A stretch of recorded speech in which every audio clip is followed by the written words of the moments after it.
Today we continue on with our NHL season previews. We're still in the Metropolitan Division, and today we're looking at the Pittsburgh Penguins. What should we expect from them in the upcoming 22-23 season? We'll discuss that coming up next.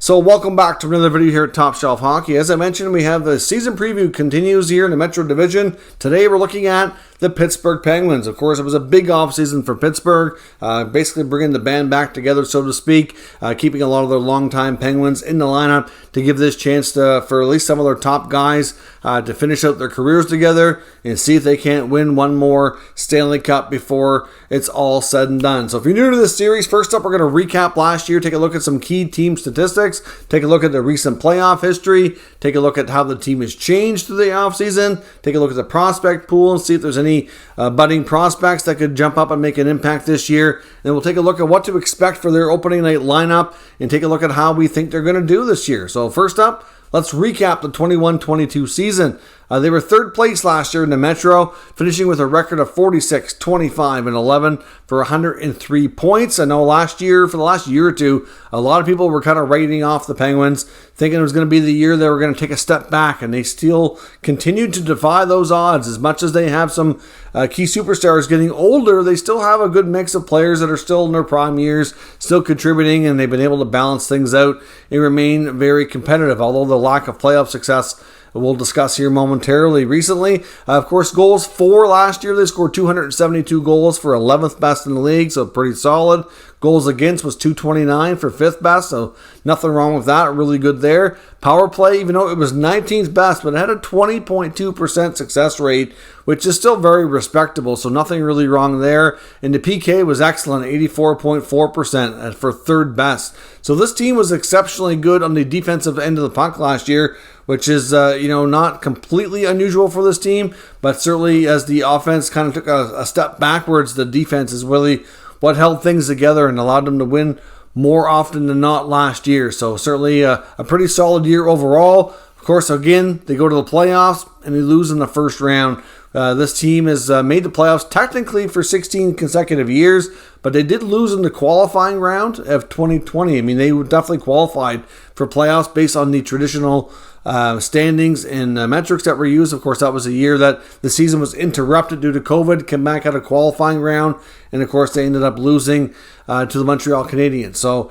that is, but technically, I guess most people consider them being a playoff team for 16 consecutive years. They haven't won a playoff series, though, in a while. Of course, they won back-to-back cups in 16 and 17, and then in 18, they lost in the second round. So that's the last time they won a playoff series. 2018 is now 4 years ago. They've had a number of years in a row now with first-round exits. Of course, Mike Sullivan's been the head coach coming up on 8 years, be 8 years in December, and he was just given a 3-year contract extension. So the team and the management and ownership are certainly quite pleased with his work and continue to give him an extension, even though he wasn't quite near the end of the last deal. I thought it might be a case of kind of wait and see here, but no, they're going forward here. They extended him just like a lot of the players. Of course, GM is Ron Hextall. Of course, president of Hockey Ops is Brian Burke. Now let's take a look at how this team has changed. Now, we saw a fair bit of movement this past year, but the big news, though, before we talk about the changes, is the players who didn't leave, which is looking at re-signings of Evgeny Malkin, Chris Letang, Brian Rust, Ricard Raquel, Kasperi Kapanen, and Casey DeSmith. Especially Malkin, Letang, Rust, the three big ones who've been there for some time. I know I myself thought at least one would go. I had a hard time figuring out how they would get them all under the cap. But ultimately, Malkin and Letang both took deals that are, if they can continue their performance like it's been, will likely end up being team-friendly contracts. Letang got way more term than we expected. Obviously, Crosby has 3 years left. We thought Malkin and Letang might get 3-year deals as well. Malkin got 4, Letang got 6. So that's very interesting on that front. But the Penguins had a huge offseason in that respect, but a lot of it was just taking care of their own people. But of course, that wasn't it, though. They brought in a decent amount of other players and had some other players go out the door as well. Your key additions for the Penguins this year include defenseman Jeff Petrie and, of course, Ryan Poehling, who came over together in a trade from the Montreal Canadiens that will certainly make the right side of their blue line better. They also brought in Josh Archibald, of course, as a free agent. They made another trade, bringing in Ty Smith from New Jersey. And, of course, they brought in Jan Rutta from Tampa as a free agent as well. So, overall, this blue line is going to be a fair bit different. And, to be honest, I think it's going to be a fair bit better as well. Now, of course, those are the players that joined the Penguins, but who is no longer with Pittsburgh because of those moves? Well, subtractions include Mike Matheson, who the Canadians drove a hard bargain for and insisted would be included in the Petrie deal. They also brought in John Marino. Of course, he was a player that came over to New Jersey for Ty Smith, so they were traded for each other. Of course, they lost Evan Rodriguez in free agency. The run with Louis Domingue in Pittsburgh is also coming to an end. The same with Brian Boyle, and will not be returning. So certainly, some key subtractions there from Pittsburgh. Like the big changes, though, are mostly on the blue line. Evan Rodriguez had a breakthrough season with Pittsburgh and put up some real good offensive numbers. So certainly unfortunate to see him leave. As far as prospects go, is there any prospects in the Penn system who we feel could jump up and not only, have a chance to play NHL games, but maybe be a regular contributor and make an impact? There's not a lot there. The main one would be Pierre-Olivier Joseph on the back end. I do think it's going to be a battle between him and Ty Smith for that number 6 spot on the blue line.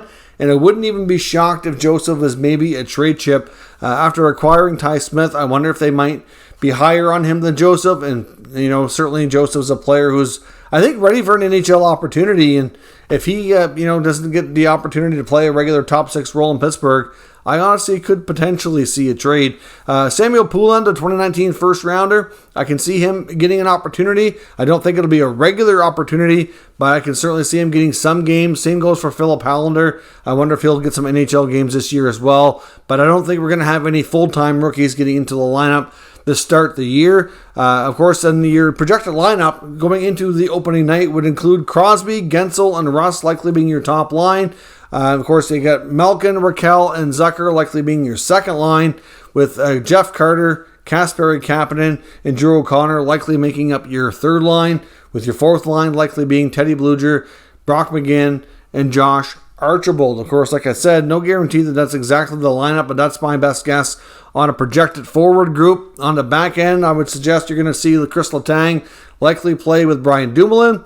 You're probably going to see Jeff Petrie paired with Marcus Pettersson, and I would suspect Jan Rutta plays with Ty Smith, with Pierre-Olivier Joseph likely starting off as the number 7D. I mean, unless they have injuries, which right now I'm not aware of on that back end, I would suspect that's where we're going to see. Of course, Tristan Jarry and Casey DeSmith will certainly hold down the fort between the pipes. Jarry had a real nice year last year. I was a little bit surprised that they brought back Casey DeSmith. I thought they might go a different route. I wondered about a reunion with Marc-Andre Fleury. Of course, that never materialized. And to be honest, I don't even think the Penguins ever had interest. Maybe at one point a year ago or something like that, before he ended up in Minnesota. It's possible maybe they did it at that point in time, because there was rumor about that they were inquiring to see what it would take to bring him back to Pittsburgh. But I honestly don't think that going into this offseason, it was really high on a consideration or priority, considering how quickly they signed DeSmith after the season was over. They said they got the Brian Rust contract looked after pretty quick. Malkin and Letang drug on a little bit further. Malkin was the closest, of course, to hitting the open market. So certainly at this point, like I said, the boys are happy to be back together. I know Crosby's happy to have his longtime teammates and friends back with him for another run here for a few more seasons. And we'll see. But the big test here for the Penguins is, I think this team will still continue to be a top 3 team in the Metro. I think the Penguins are very likely to be a playoff team if they can stay healthy. My big concern and question is, can they find a way to win in the playoffs? It's been a while since they've done that. They've had very little playoff success since they won their back-to-back Stanley Cups, and that's going to be a big, big thing. Now, of course, now last year they didn't have Tristan Jarry in the first round, so I do wonder if Tristan Jarry is available, because he had a real nice season last year, in my opinion. I think if he's can even make another step here and continue to improve as a real, potentially working towards becoming an elite goaltender, I honestly wonder if that can make a big difference for them. Goaltending is huge in the playoffs. I mean, we know that their goals against their PK numbers were real solid in the regular season. And obviously, they have that ability to shut teams down. So having their number one goaltender is pretty important for that stat. I do wonder, though, that's going to be an interesting storyline to watch for sure. Like I said, I wouldn't be shocked if maybe they see Pierre-Olivier Joseph as being a trade chip to maybe strengthening other areas, whether it be another maybe more veteran forward to add another depth player up front, or maybe we go down the route of another maybe different kind of defenseman, more of a vet to play in that number 7 role. It's not really great for Pierre-Olivier Joseph, in my opinion, to be in no man's land there, right? Like, you want him to be able to play. He's still young, but at the same time, deserving of an opportunity as well. So, be interesting to see where this goes, but I think the Penguins are still going to be a very interesting team to watch. Certainly going to be a lot of eyes on them after all these contracts were handed out to bring back the band together, so to speak. And I think they're going to be a competitive team in the top 3. It's just not really sure what we're going to get come playoff time. But that's what I expect from them this year. Of course, I'd love to know what your thoughts are as well down in the comments. So make sure you leave some notes around what you expect from them this year. We'll talk about it further in the comment section. If you're new to the channel, of course, make sure you subscribe and stick around. We'll keep you up to date with all the latest news, rumors, and analysis on all 32 NHL teams. Thank you for watching, and I'll catch you next time.